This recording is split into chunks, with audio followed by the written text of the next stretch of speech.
শাইতানির রাজিম। আজকের এই ডাকবুর যে ওয়াজ মাহফিলের আজকের সভাপতি সাহেব, আজকের আমন্ত্রিত অতিথিবৃন্দ, আমার ভাই কুয়াকাটা হাফেজি হুজুর সিদ্দিকী সাহেব।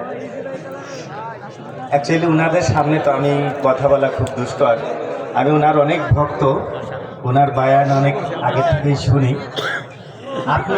আপনাদের মাঝে আমি শুনে দাঁড়িয়েছি আপনাদের কাছে একটু দোয়া নেওয়ার জন্য। আজকের যে মুসল্লি ইকরাম, সকলের কাছে আমার, সকলের প্রতি আমার সালাম। আসসালামু আলাইকুম ওয়া রাহমাতুল্লাহি ওয়া বারাকাতুহু।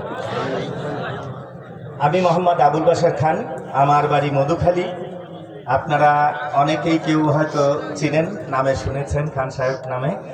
আমার একটি জুট মিল সহ আরো 2-3টি প্রতিষ্ঠান আছে। খান সাহেব হিসাবে অনেকে চেনেন।